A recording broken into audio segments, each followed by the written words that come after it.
अस्सलाम वालेकुम, आदाब। मैं हूं मोहसिन और आप देख रहे हैं बीबीएन न्यूज़। आइए शुरुआत करते हैं आज के खबरनामे की और नज़र डालते हैं हेडलाइंस पर। कोरोना अभी खत्म नहीं हुआ, हालात पर हुकूमत की नजर, लड़ाई जारी रखने की जरूरत। पार्लियामेंट में कोविड की सूरत हाल पर वजीर सेहत मनसुख मांडविया का बयान।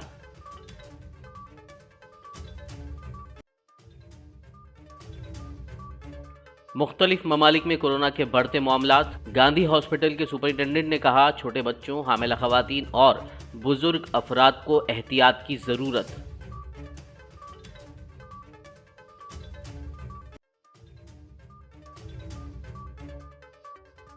मरकज तेलंगाना हुकूमत की ना करे मुखालिफत। वजीर केटीआर ने बीआरएस लीडरों को कल जुमे को रियासत भर में धरना देने की दी हिदायत।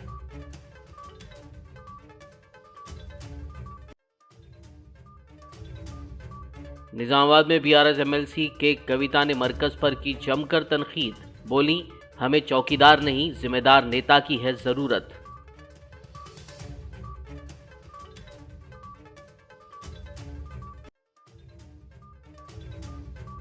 तेलंगाना में रेलवे कोच फैक्ट्री के क़याम के मरकज के वादे को पूरा न करने पर वजीर केटीआर बरहम। मोदी हुकूमत पर तनकीद करते हुए मामले पर बीजेपी एमपी से मांगा जवाब। और अब खबरों की तफसील। चीन समेत दुनिया के मुख्तलिफ ममालिक में बढ़ते कोरोना के मामलात, नई शक्ल और अमवात के पेश नज़र मरकजी हुकूमत ने चौकसी इख्तियार की है। हुकूमत ने आज कहा कि दुनिया के कुछ ममालिक में कोविड इन्फेक्शन के बढ़ते मामलात और बड़ी तादाद में होने वाली अमवात की वजह से पैदा सूरत हाल पर गहरी नज़र रखी जा रही है और मुल्क तमाम एहतियाती तदाबीर इख्तियार करते हुए सूरत हाल का मुकाबला करने के लिए पूरी तरह तैयार है। मरकज़ी वज़ीर सेहत मनसुख मांडविया ने कोविड वबा से निमटने के लिए हुकूमत की तरफ से उठाए जाने वाले इक़दामात के बारे में पार्लियामेंट के दोनों ऐवानों में अज खुद बयान देते हुए कहा कि मुल्क में सेहत का बुनियादी ढांचा अच्छा और ज़रूरी अद्वियात व ऑक्सीजन और दीगर सामान का वाफर ज़ख़ीरा मौजूद है। उन्होंने कहा कि इंटरनेशनल एयरपोर्ट्स पर बैरून ममालिक से आने वाले मुसाफिरों में से 2% की स्क्रीनिंग की जा रही है और अगर ज़रूरत पड़ी तो इसे लाजमी बनाया जा सकता है। उन्होंने कहा कि मुल्क के तमाम बड़े अस्पतालों में ऑक्सीजन प्लांट्स काम कर रहे हैं और उनकी निगरानी की जा रही है। मरकज़ी वज़ीर सेहत ने कहा कि अब तक कोविड वैक्सीन की 220 करोड़ खुराकें दी जा चुकी हैं।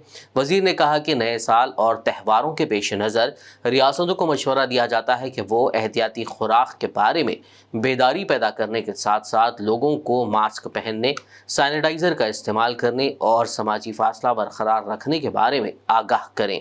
उन्होंने कहा कि ये वबा अभी पूरी तरह ख़त्म नहीं हुई है। वैक्सीन लेने के बावजूद कोविड प्रोटोकॉल पर अमल करना ज़रूरी है क्योंकि दुश्मन वक्तन फ़वक्तन बदल रहा है।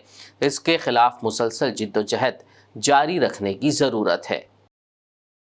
कोविड-19 के बदलते वेरिएंट से सार्वजनिक स्वास्थ्य के सामने जो चुनौतियां पैदा हो रही है, उस पर सरकार सतत कदम उठा रही है। राज्यों को भी स्थानीय स्तर पर सामुदायिक निगरानी बढ़ाने के लिए और कोविड को नियंत्रित करने के लिए सलाह दी जा रही है।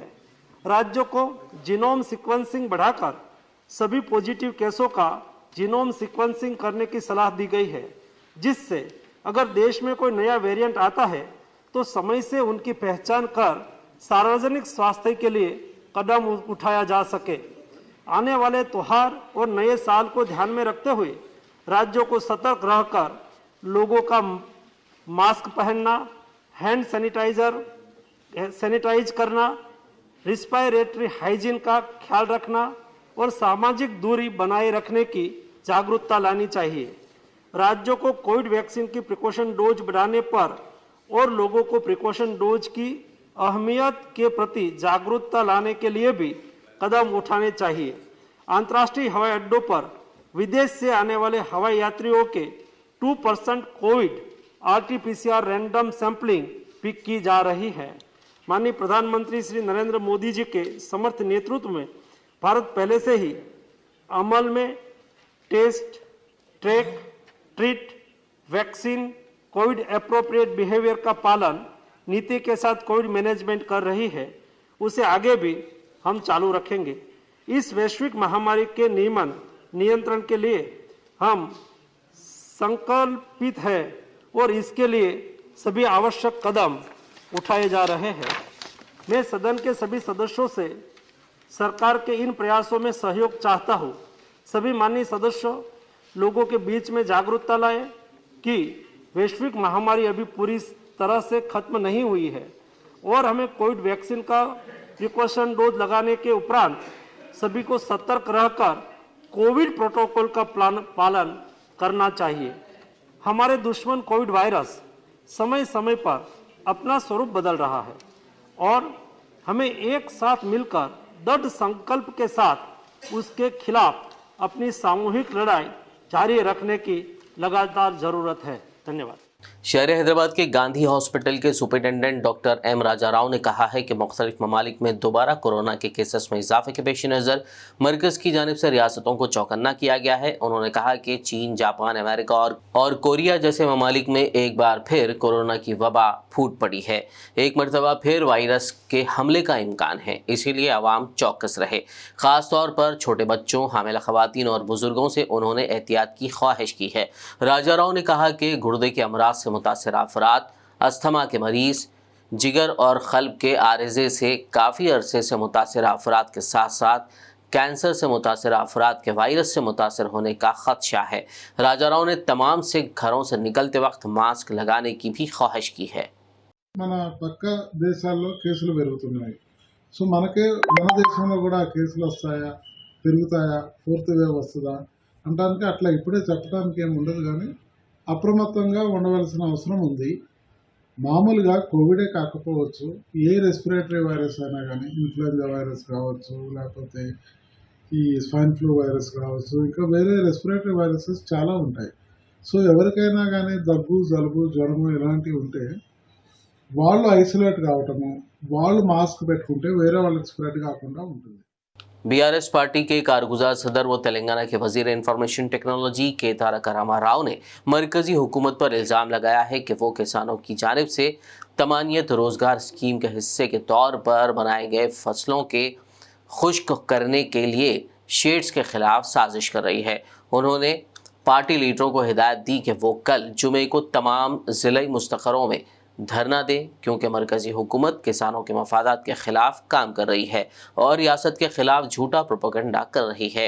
वज़ीर KTR ने याद दिलाया कि तेलंगाना हुकूमत ने पहले ही कई मरतबा रोज़गार तमानियत स्कीम को ज़रई प्रोग्रामों से जोड़ने की अपील की है। BRS MLC के कविता ने ज़िले निज़ामाबाद में BRS पार्टी दफ्तर में मीडिया से बात की। इस मौके पर उन्होंने किसान मुखालिफ और कॉरपोरेट नवाज पॉलिसी फैसलों के लिए बीजेपी की ज़ेर क़यादत मरकज़ी हुकूमत पर सख्त तनक़ीद की। कविता ने कहा कि बीजेपी के लीडर जो मुल्क के चौकीदार होने का दावा करते हैं, कॉरपोरेट लुटेरों की जानिब से बैंकों को लूटने के बावजूद गहरी नींद में हैं और वो ऐसे मुल्क से फ़रार होने वाले कर्जदारों के कर्ज़ों को मुआफ़ कर रहे हैं। डिफ़ॉल्ट शुदा रकम की वसूली के बजाय कर्ज़ों को मुआफ़ करते हुए उसकी वसूली किसानों और गरीबों पर बोझ डालकर और ज़रूरी अशिया जैसे दूध और दही पर भी टैक्स लगाकर की जा रही है। MLC कविता ने कहा कि हमें ज़िम्मेदार नेता की ज़रूरत है ताकि इस बात को यकीनी बनाया जा सके कि इस मुल्क की दौलत इसी मुल्क में रहे। कविता ने कहा कि अगर मरकज़ की NDA हुकूमत मुखलिस है तो उसे उन तमाम लुटेरों को मुल्क में वापस लाना चाहिए और क़र्ज़ों की वसूली करनी चाहिए। उन्होंने मरकज़ी हुकूमत से मुतालबा करते हुए कहा कि बराए करम मरकज़ अपनी चौकीदारी ठीक से कर ले। हम आज ये कहना चाहते हैं कि हमारे तेलंगाना में कल हर एक डिस्ट्रिक्ट हेडक्वार्टर में फार्मर्स का प्रोटेस्ट होने वाला है, क्योंकि जो नरेगा के साथ एग्रीकल्चर को मिलाने का हमारा डिमांड था, उस स्कीम में जितने भी तेलंगाना को पैसे मिले थे वो वापस देने की आज भारतीय जनता पार्टी सरकार बात कर रही है और हम इस बात से सहमत नहीं है। हमारी मांग ये है कि महात्मा गांधी नरेगा स्कीम और एग्रीकल्चर दोनों को मिलाना चाहिए। खेती बाड़ी और महात्मा गांधी नरेगा स्कीम को जोड़ेंगे तो खेती का खर्चा कम होगा, फार्मर के लिए बहुत प्रॉफिटेबल होगा। तो ये हमारा डिमांड है BRS पार्टी से कि भारतीय जनता पार्टी अभी तो फार्मर्स के बारे में सोचे। जिस पार्टी ने ये दावा करके सत्ता में आया है कि हम इस देश के लिए चौकीदारी करेंगे, ये लोग सो रहे थे जब हमारे देश से पैसा लूट के बड़े बड़े बिजनेस वाले चले गए थे। कल 2 दिन पहले पार्लियामेंट में, राज्यसभा में इन्होंने आंसर ये दिया है कि 19 लाख करोड़ रुपए इन्होंने वो लुटेरों के लिए बैंकों का कर्जा माफ किया है। मैं आज मोदी जी से ये पूछती हूँ, ये सवाल उनसे करना चाहती हूँ, जो आप काला धन वापस लेके आने वाले थे वो तो आया नहीं है, लेकिन अपनी देश के खुद का पैसा 19 लाख से ज्यादा, 19 लाख करोड़ों से ज्यादा जो लुटेरे लेके गए, कम से कम उनको तो लेके आइए, क्योंकि बैंकों में आपने जो कर्जा माफ किया है ये किसका पैसा है? ये आम आदमी का पैसा है। जो टैक्स आपने दूध पे डाला है, जो टैक्स आपने सब्जी पे डाला है, जो टैक्स आपने पेट्रोल पे बढ़ाया है दाम, इन सब का पैसा आज बैंकों में है। वो बैंकों का पैसा जिन लुटेरों ने लूटा है, आपने उनका कर्जा माफ कर दिया। तो मैं ये आज मांग करती हूँ, आप रैयतों के साथ खड़े रहिए, गरीब लोगों के साथ खड़े रहिए, कॉरपोरेट के साथ, व्यापारवेत्ता के साथ खड़े रहने से देश का भला नहीं होने वाला है। बीआरएस पार्टी आज ये डिमांड करती है, महात्मा गांधी नरेगा और खेतीबाड़ी को जोड़ा जाए, इस देश के लिए ये बहुत अच्छा होगा। Thank you so much. जय तेलंगाना, जय भारत। सदर मजलिस असदुद्दीन ओवैसी की हिदायत पर कारबान रुकन असेंबली कौसर मोहिउद्दीन ने आज लंगर हाउस डिवीजन में वाक़ मेथडिस्ट चर्च में ईसाई बिरादरी में क्रिसमस गिफ्ट्स तकसीम किए। इस मौके पर ईसाई बिरादरी के अफराद, मजलिस पार्टी कॉरपोरेटर्स, लंगर हाउस एरिया यूनिट सुदूर, सीनियर कायदीन और सरगर्म कारकुनान मौजूद थे। మన ఎంఐఎం పార్టీకి ప్రతి ఎప్పటి కానీ మన ప్రెసిడెంట్ గారు చెప్పినప్పుడు మన పార్టీకి బలపరించాలి, మన పార్టీ ప్రెసిడెంట్ గారికి మాట మీద నిలబడి మనం పార్టీ గురించి ఆలోచించి మన పార్టీకి ముంగడ సాధించాలని మీ అందరితోని మళ్ళోసారి చెప్తున్నాను. రెండోది, కులం మతం లేకుండా మాట్లాడాలే వ్యక్తి అంటే మన ఎంఐఎం పార్టీ ప్రెసిడెంట్ గారే. మీరు చూస్తుంటారు, ప్రతి కులం గురించి మాట్లాడి దారుసలాంలో మీ ప్రియాసాగర్ కానీ, మా రేణుకమ్మ, మా శారదా, సునంద గారు, మన కార్యకర్తలు అందరూ వస్తారు. ప్రతి కులం వచ్చి అక్కడ పని తీసుకుంటారు. మనం కూడా లంగర్ హౌస్లో నుంచి ఎంత సాధ్యమైన మనకు ఇక్కడ డెవలప్ గురించి కొట్లాడతామో, పని చేపిస్తామో, పని తీసుకుంటామో. మీరు కూడా ఆలోచించి కానీ ఎలక్షన్ తర్వాత కూడా మీకేమైనా సమస్యలు ఉంటే నాకు, నా కార్పొరేటర్లకు, లేకపోతే మా పార్టీ కార్యకర్తలకు చెప్పి మీ సమస్యల గురించి చెప్పాలి. మేము ముంగట నుండి మీ సమస్యలని తీర్చిదిద్దామని మళ్ళోసారి. రెండోది, ఇక్కడ వచ్చిన అందరికీ నా తరపున అడ్వాన్స్ హ్యాపీ క్రిస్మస్ డే మనం జరుపుకుంటున్నాము. మళ్ళోసారి ఇక్కడ పిలిచిన అందరికీ, నా ఈ చర్చ్కు సంబంధించిన పెద్దలకు అందరికీ నా తరపున ధన్యవాదాలు తెలుపుకుంటూ సెలవు తీసుకుంటున్నాను. నమస్కారం. तेलंगाना में रेलवे कोच फैक्ट्री के क़याम के लिए मरकज़ की जानिब से वादे को पूरा ना करने पर वज़ीर बल्दी नज़्म-ओ-नक्श के तारका रामाराव ने मोदी हुकूमत पर तनकीद की। सोशल मीडिया के अहम प्लेटफॉर्म ट्विटर पर सरगर्म KTR ने ट्वीट करते हुए कहा कि तेलंगाना से ताल्लुक़ रखने वाले बीजेपी के अरकान पार्लियामेंट और मरकज़ी वज़ीर में से कोई एक इस सवाल का जवाब दे सकते हैं कि काजीपेट रेलवे कोच फैक्ट्री से तेलंगाना को क्यों महरूम रखा गया है, जबकि इसके क़याम के लिए दूसरों पर गौर किया गया है। उन्होंने कहा कि इस फैक्ट्री के आसाम में क़याम पर उन्हें खुशी हुई है, ताहम तेलंगाना की कमज़ोर बीजेपी क़यादत को चाहिए कि वो रियासत के अवाम को इस बात की वजाहत करे। पुलिस आपके लिए प्रोग्राम के तहत चैतन्य फाउंडेशन और रोटरी क्लब खम्माम के ताउन से कुमरम भीम आसिफाबाद डिस्ट्रिक्ट पुलिस की जानिब से हादसे का शिकार 108 माजूर अफराद को मुफ्त प्रोस्थेटिक लेग और हैंड यानी मसनूई टांगे और हाथ लगवाए गए। डिस्ट्रिक्ट पुलिस हेडक्वार्टर में मुनक्किदा इस प्रोग्राम का एहतमाम ज़िला SP की निगरानी में किया गया। उन्होंने रिबन काट कर इस तकरीब का इफ्तिताह किया। इस मौके पर मेहमान खुसूसी की हैसियत से रियासती हुकूमत के चीफ विप बालका सुमन ने शिरकत की। इस तकरीब से खिताब करते हुए बालका सुमन ने कहा कि आसिफाबाद डिस्ट्रिक्ट पुलिस की खिदमात यादगार रहेंगी। वहीं ज़िला SP ने इस काम में ताउन करने वाली तंजीमों, तिब्बी अमले और दीगर का शुक्रिया अदा किया, जबकि इस्तिफादा कुनिंदगान ने चीफ विप, ज़िला पुलिस, ताउन करने वाली तंजीमों से इजहार तशक्कुर किया। खबरनामे में फ़िलहाल लेंगे एक ब्रेक, मुलाकात होगी इस छोटे से ब्रेक के बाद।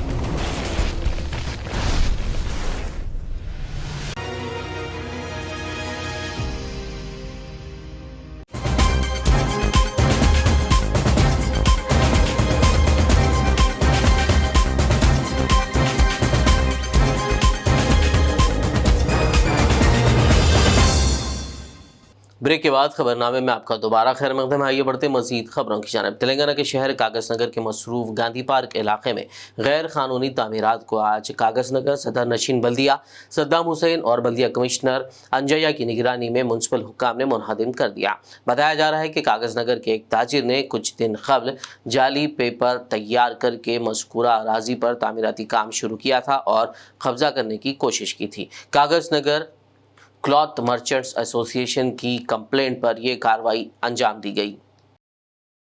हैदराबाद म्यूनसिपल चेयरमैन जोगू परमिंदर ने कहा है कि सीएम केसीआर ने हामिला खवातीन में ग़िज़ाइयत की इक़दार की ज़रूरत को महसूस करते हुए माओं और बच्चों की देखभाल के लिए केसीआर न्यूट्रिशन किट्स मुतारिफ करवाया है। उन्होंने आज पुतली बाउली अर्बन PHC सेंटर में केसीआर न्यूट्रिशन किट्स हामिला खवातीन में तकसीम किए। इस मौके पर बल्दी फ्लोर लीडर भंडारी सतीश और काउंसलर सीनियर कायदीन के अलावा इस्तीफादा कुनिंदा हामिला खवातीन मौजूद थी।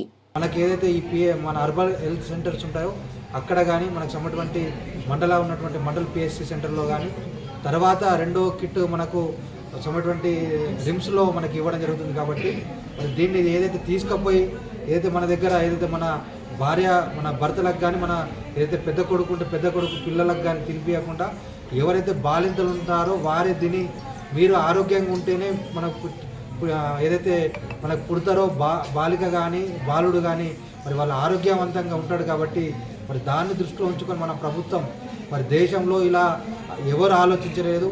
మన ముఖ్యమంత్రి కేసీఆర్ గారు ఇలాంటి పుట్టబోయే బిడ్డ గురించి ఎందుకంటే ఇప్పుడు మనకు సాహిద్ భాయ్ చెప్పినట్టు बोधन से आम आदमी पार्टी के सीनियर लीडर जुनैद अहमद खलील ने आज म्यूनसिपल ऑफिस पहुंचकर बल्दी कमिश्नर खमर अहमद से मुलाकात करते हुए एक तहरीरी याददाश्त पेश की, जिसमें उन्होंने बोधन असेंबली हल्के अर्बन में गुज़िश्ता 3 साल से ड्रेन्स के कामों में हो रही ताख़ीर और उनके दरमियान मौजूद इलेक्ट्रिक पोल से हो रही दुश्वारियों का जिक्र किया और फौरी कामों को तकमील करने का मुतालबा किया। इस मौके पर बल्दी कमिश्नर ने ड्रेन्स के कामों का मुकम्मल मुआयना करते हुए आजिलाना तकमील का तयख्खुन दिया। ड्रेन के अंदर जमा होने वाले गंद की वजह से आवाम बहुत ज़्यादा परेशान है। उस ड्रेन के बीच में कई इलेक्ट्रिक पोल्स आ गए जिसको रिमूव करना बहुत ज़रूरी है। इलेक्ट्रिक पोल्स रिमूव नहीं करने की वजह से उसके अंदर पानी जहाँ का वहाँ ठहर जा रहा, जिसमें गंदगी फैल रही, मच्छर आ रहे और वहाँ मुकामी सामने दुकानों वालों को तकलीफ़ हो रही। कई लोगों इससे बीमार हो चुके, डेंगू का खदशा है, उससे मलेरिया का खदशा है और हेल्थ प्रॉब्लम्स है, छोटे छोटे बच्चों के प्रॉब्लम्स है। ये स्ट्रॉम वाटर ड्रेन 3 साल से इनकम्प्लीट है। सीएम केसीआर साहब बोलते हैं 2 महीने के अंदर जितने भी पेंडिंग काम है ख़त्म हो जाना। 3 साल से पेंडिंग पड़े वाला है स्ट्रॉम वाटर ड्रेन बोधन के अंदर। सारे तेलंगाना के काम हो गए मगर बोधन का काम नहीं हो रहा। इसके ऊपर डिस्ट्रिक्ट कलेक्टर साहब तवज्जो देना। हम गुज़िश्ता जो साबिक़ा कमिश्नर साहब थे उनके सामने भी रखे थे ये बात, अब मौजूदा नए कमिश्नर साहब आए उनके सामने भी रखे। आज हमारा बोधन डेवलपमेंट में क्यों नहीं जा रहा? क्योंकि ये लोग सही तरीके से काम नहीं कर रहे, जिसकी वजह से बोधन तरक्की की तरफ नहीं जा रहा। जो काम के लिए पूरा करना है अभी तक पूरा नहीं हुआ। स्ट्रॉम वाटर ड्रेन इनकम्प्लीट की वजह से लोगों की जाने जा रही। मैं डिस्ट्रिक्ट कलेक्टर साहब से फौरी तौर से गुजारिश कर रहा हूँ, साहब बोधन के अंदर स्ट्रॉम वाटर ड्रेन का काम फौरी तौर पे पूरा किया जाए। वो फुटपाथ कम ड्रेन है, उसके ऊपर पूरा फुटपाथ आना है, फुटपाथ आना, पूरा जाली आना, येल्लो पट्टा आना, ये सारे चीज़ें हैं। अभी तक वो इनकम्प्लीट है। DE साहब कई को ऐसा नेग्लिजेंसी कर रहे, AE साहब क्यों नेग्लिजेंसी कर रहे? स्ट्रॉम वाटर ड्रेन अगर पूरा नहीं हुआ तो आने वाले दिनों में मैं म्यूनसिपालिटी के सामने धरना दूंगा। मैं इस बात को बताता चलूं और कमिश्नर साहब ने तयख्खुन दिया, वो इंस्पेक्शन करेंगे और फौरी तौर पे उस पर कार्रवाई करने की वादा किया है। ज़िले संगारेड्डी ज़हीराबाद के खसाब गली इलाके में वाक़ गवर्नमेंट हाई स्कूल में योम रियाजी श्रीनिवास रामानुजन की योम पैदाइश के मौके पर मनाया गया। इस प्रोग्राम की सदारत मकसूद अहमद इंचार्ज हेडमास्टर ने की। मोहम्मद सिराजुद्दीन स्कूल असिस्टेंट रियाजी ने तमाम इंतजामात किए। स्कूल की जानिब से श्रीनिवास रामानुजन की ज़िंदगी पर मुबनी फ़ोटो गैलरी का अहतमाम किया गया। इस मौके पर मेहमान खुसूसी ए बसवराज नोडल ऑफिसर बाल गोपाल सदर मुदर्रिस ज़िला परिषद हाई स्कूल शेखापुर ने रियाजी के मॉडल्स फ़ोटो गैलरी का इफ्तिताह अंजाम दिया, जिसमें तलबा ने अपने तासुरात पेश किए। बाद अज़ां तलबा में इनामात तकसीम किए गए। इस प्रोग्राम में मोइनुद्दीन, निज़ामुद्दीन, अस्मा सुल्ताना, सईदा बेगम, नाजिया फ़ातिमा, रेहाना बेगम, मंसूर अली ख़ान, मोहम्मद रियाजुद्दीन के अलावा स्कूल तलबा व सरपरस्त और वालिदैन की कसीर तादाद ने शिरकत की। शहर हैदराबाद के हल्के असेंबली चंद्रायन गुट्टा में वाक़ दास स्कूल इलाके में मजलिस की कामयाब नुमाइंदगी पर महकमे वाटर वर्क्स की जानिब से पाइपलाइन के कामों का आगाज़ किया गया, जिस पर मुकामी अवाम ने सदर मजलिस असदुद्दीन ओवैसी, चंदन गुट्टा रुकन असेंबली अकबरुद्दीन ओवैसी और वाटर वर्क्स MD दाना किशोर का शुक्रिया अदा किया। जो है आबादी बढ़ने की वजह से 300 से लेकर 400 घरों तक हो गए। वो GA पाइप का जो है 2 इंच का पानी बस नहीं हो रहा, इसलिए MLA साहब जो है 4 इंच के पाइप जो है मंजूर कराए 150 फीट तक है, जिसमें जो है हमारे चांद भाई फिर के जो है इधर करके सैंक्शन लाए। काम अभी शुरू हुआ। और एक बहुत बड़ी चीज़ क्या है बोले तो अब ये काम करना बोले तो फंड्स के लिए यहाँ के 400 घरों की आबादी से ये गुजारिश जानिब MD दाना किशोर साहब से, GM साहब से, GM सुब्बारायडू साहब से, DGM विद्यासागर साहब से, और मैं ये गुजारिश करते हैं यहाँ के लोगों को अपना अपना पुराना बकाया जल्द से जल्द ज़रा पेमेंट कर दिए तो हम और भी सर्विसेज देने के लिए अच्छा रहता। आदिलाबाद पॉस्को कोर्ट ने सनसनीखेज फैसला सुनाते हुए एक नाबालिग लड़की को ज्यादती का शिकार बनाने वाले मुलजिम को 10 साल कैद और 1 लाख रुपए जुर्माने की सज़ा सुनाई है। स्पेशल PP रमना रेड्डी ने केस की तफसीलात से मीडिया को वाकिफ करवाया। ఆదిలాబాద్ పట్టణంలో ఒక గిరిజన కులానికి చెందినటువంటి మైనర్ బాలికపై 6/1/2020న అబ్దుల్ రెహాన్ అలియాస్ అబ్బు అనే వ్యక్తి ఇంట్లోకి చొరబడి ఆ అమ్మాయిని కొట్టి మానభంగం చేయడము, ఆ తర్వాత వాళ్ళ అన్న చుట్టుపక్కల వాళ్ళు ఇంట్లోకి వెళ్ళి డోర్ కొడితే వాళ్ళని తోసుకుంటూ పారిపోవడము. మరి ఆ రోజు వాళ్ళ ఇంటి వాళ్ళు దరఖాస్తు ఇచ్చినందువలన అప్పటి 2 టౌన్ ఇన్స్పెక్టర్ గారు శ్రీనివాస్ గారు కేసు నమోదు చేసి DSP NVSS వెంకటేశ్వరరావు గారు దర్యాప్తు నివేదిక సమర్పించారు. ఇందులో CDO శ్రీనివాస్ గారు, లైజన్ ఆఫీసర్ M పటరి గారి సహకారంతో 13 మంది సాక్షుల్ని విచారించి ఆ నేరం మేము రుజువు చేశాము. ఈరోజు గౌరవ పోక్సో కోర్టు న్యాయమూర్తి శ్రీమతి D మాధవి కృష్ణ గారు తీర్పు వెలువరిస్తూ అటు నేరస్తుడికి 10 సంవత్సరాల కఠిన కారాగార శిక్ష మరియు 2,000 రూపాయలు జరిమానా విధించడం జరిగింది. అంతేకాకుండా బాధితురాలికి 2 లక్షల రూపాయల నష్టపరిహారం కూడా అందజేయాలని చెప్పి తీర్పునివ్వడం జరిగింది. కాబట్టి నేను దీన్ని బట్టి ప్రజల్ని కోరేది ఏంటంటే దయచేసి ఏ మైనర్ బాలికలపైన కూడా ఎటువంటి అఘాయిత్యాలకు పాటుపడద్దు. అనవసరంగా చిన్న తప్పు చేసినా కూడా కఠినమైన శిక్షలు ఉన్నాయి ఆ చట్టంలో. కాబట్టి దీని నుంచి జీవిత ఖైదు, డెత్ పెనాల్టీ, 20 సంవత్సరాలు, కొన్ని సందర్భాల్లో 2019 నుంచి ఏదైనా నేరం జరిగితే 20 సంవత్సరాల శిక్ష విధించే అవకాశం ఉన్నందువల్ల నేను అందరికీ విజ్ఞప్తి చేస్తున్నాను, ఎవరు ఎటువంటి నేరాలకు పాల్పడద్దని చెప్పి. ధన్యవాదాలు. सिरपुर रुकन असेंबली कोनेरू कोनेपा और आसिफाबाद जिला SP सुरेश कुमार ने आज कागजनगर शहर के मुख्तलिफ इलाकों में महकमे पुलिस की जानिब से लगाए गए 110 CCTV कैमरे और टाउन पुलिस स्टेशन में कायम किए गए कमांड कंट्रोल रूम का इफ्तिताह अंजाम दिया। वादेदा रुकन असेंबली और SP ने पुलिस स्टेशन के अहाते में शजरकारी की। इस मौके पर रुकन असेंबली ने कहा कि ये बात खुशाइन है कि पुलिस महकमा बदलते हुए हालात के मुताबिक तकनीकी महारत के साथ काम कर रहा है। మీరు హైదరాబాద్లో కనుక ఒక నేరం చేస్తే మీరు ఒక సీసీ కెమెరా కంటపడకుండా కనీసం 100 మీటర్లు కూడా పోలేరు. మీరు 1 కిలోమీటర్ దూరం ప్రయాణించాలంటే ఏ మూలైనా సరే కనీసం 5 కెమెరాల్లో పడతారని చెప్పినాను నేను. So they were surprise. అది విని నిజంగా ఆశ్చర్యపోయినారు వాళ్ళు, అరే ఇంత అడ్వాన్స్ ఉందా తెలంగాణ అని చెప్పేసి. సో దీనంతటికీ మూల కారణం మన గౌరవ ముఖ్యమంత్రి గారు, మన హోంమంత్రి గారు, అదేవిధంగా మన గౌరవ DG గారు, అదేవిధంగా మన పోలీస్ ఆఫీసర్లు అందరూ కూడా టెక్నాలజీని వాడుకొని ఇప్పుడు పోలీసుకి సంబంధించి ముఖ్యమైన విషయం ఏంటంటే నేరాలు జరగకుండా నిర్వహించడం ఎంత ఇంపార్టెంటో నేరం జరిగిన తర్వాత దాన్ని పట్టుకోవడం కూడా అంతే ఇంపార్టెంట్. మనం ఎప్పుడైతే నేరం జరిగినప్పుడు పట్టుకుంటాం ఇమ్మీడియట్గా, మిగతా నేరగాళ్లలో సమాజంలో కూడా అరే మనం నేరం చేస్తే ఏమంటే పోలీసులు పట్టుకుంటారు అనే భయం ఉన్నప్పుడు వాళ్ళు నేరం చేయడానికి జంపుతారు, ఆలోచిస్తారు. సో దానికి మనకి సీసీ కెమెరాలు బాగా ఉపయోగపడతాయి. అంతెందుకు మీకే ఎగ్జాంపుల్ ఉంది, సిర్పూర్లో ఈ మధ్యనే ఒక 6 నెలల కింద ఒక దొంగతనం అయింది. ఐడియా ఉన్న शहर हैदराबाद के बंजारा हिल्स पुलिस स्टेशन हुदूद के फिल्म नगर में चोरी की वारदात पेश आई।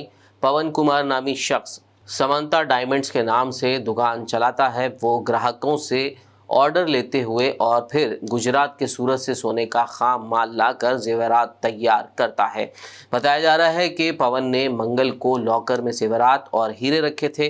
कल जब वो दुकान पहुंचकर लॉकर खोला तो उनको पता चला कि लॉकर में से हीरे और सोना गायब है। समझा जाता है कि इसकी कीमत करीब 1 करोड़ रुपए है। बंजारा हिल्स पुलिस ने मामला दर्ज करके छानबीन शुरू कर दी है। तेलंगाना के जिले जगतियाल में एक ही रात में 10 दुकानात में चोरी की वारदात पेश आई। ये चोरी की वारदात कल शब जिले के मेटपल्ली मंडल old bus stand main road की दुकानात में पेश आई। इस वारदात का इल्म उस वक्त हुआ जब दुकानात के मालिकीन आज सुबह में दुकानात खोलने के लिए यहां पहुंचे। बताया जा रहा है कि चोर वहां से करीब 10 लाख रुपए नकद रकम का सरका खत के फरार हो गए। इस सिलसिले में पुलिस से शिकायत की गई। पुलिस ने मुकाम वाक़या का मुआयना किया और इस पूरे मामले की बारीक बीनी से छानबीन शुरू कर दी। आखिर में एक नज़र हेडलाइंस पर। कोरोना अभी खत्म नहीं हुआ, हालात पर हुकूमत की नजर, लड़ाई जारी रखने की जरूरत। पार्लियामेंट में कोविड की सूरत हाल पर वजीर सेहत मनसुख मांडविया का बयान।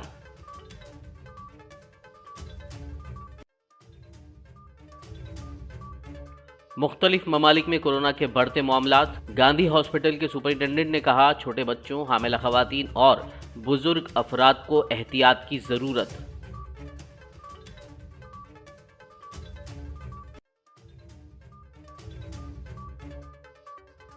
मरकज तेलंगाना हुकूमत की ना करे मुखालिफत। वजीर केटीआर ने बीआरएस लीडरों को कल जुमे को रियासत भर में धरना देने की दी हिदायत।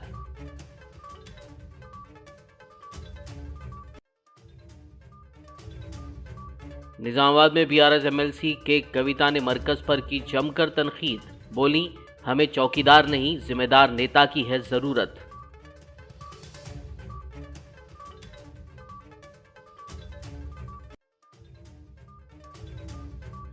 तेलंगाना में रेलवे कोच फैक्ट्री के क़याम के मरकज़ के वादे को पूरा न करने पर वजीर केटीआर बरहम। मोदी हुकूमत पर तनकीद करते हुए मामले पर बीजेपी एमपी से मांगा जवाब। खबरनामे में फिलहाल बस इतना ही। ताज़ा तरीन अपडेट्स के लिए देखते रहिए बीबीएन न्यूज़।